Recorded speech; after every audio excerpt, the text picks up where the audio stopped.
శ్రీ గురుభ్యో నమః. వ్యాస పౌర్ణమి, దానినే గురు పౌర్ణమి అని పిలుస్తారు. వ్యాసుడు అంటే యథార్థానికి ఒక పదవి.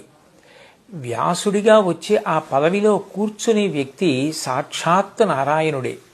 అందుకే వ్యాసో నారాయణ స్వయం అంటారు.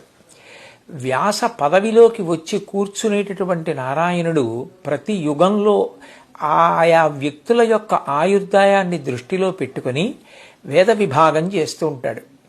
కలియుగంలో ఎంతో గొప్పగా జీవిస్తే 100 సంవత్సరములు ఆయుర్దాయం.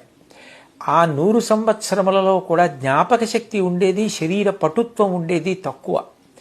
అందుకే మనిషి ఆయుర్దాయాన్ని దృష్టిలో పెట్టుకుని ధర్మానికి ప్రమాణమైనటువంటి వేదం చదువుకోవడానికి వీలుగా వేదాన్ని 4గా విభాగం చేసినవాడు వ్యాసుడు. అనంతమైన వేదరాశిని ఋగ్వేదము, యజుర్వేదము, సామవేదము, అథర్వవేదము అని 4గా విభాగం చేసి పరంపరాగతంగా వేదం ప్రచారం పొందడం కోసమని ఋగ్వేదాన్ని పైలునికి ఇచ్చాడు, యజుర్వేదాన్ని వైశంపాయనుడికి ఇచ్చాడు, సామవేదాన్ని జైవినికి ఇచ్చాడు, అథర్వవేదాన్ని సుమంతునికి ఇచ్చాడు. 18 పురాణములు రచన చేశాడు. వేదం అందరూ చదువుకోగలుగుతారు, చదువుకోలేకపోతారు. పౌరాణిక వాంగ్మయం అయితే ధర్మాన్ని అనుష్ఠించిన వాళ్ళు ఎంత ఉత్తమగతులు పొందారో భూతద్దంలో పెట్టి కథల రూపంలో చూపిస్తుంది. కాబట్టి అవగతం చేసుకోవడం తేలికవుతుందన్న ఉద్దేశ్యంతో 18 పురాణములను వ్యాస భగవానుడే ఇచ్చాడు. కాబట్టి ఆ 18 పురాణములు ప్రచారం చేయడం కోసం రోమహర్షణుడికి ఇచ్చాడు.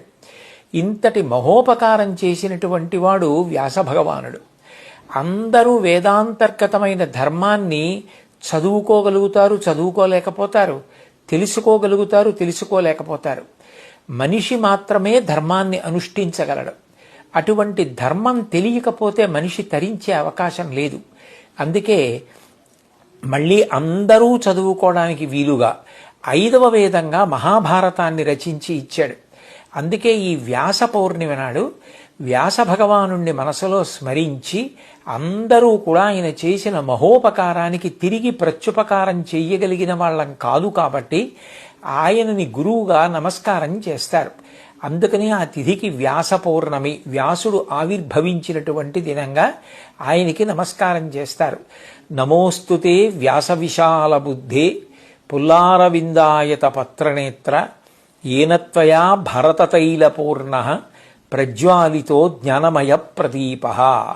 సర్వసాధారణంగా ఈ శ్లోకాన్ని చెప్తుంటారు. ఓ వ్యాస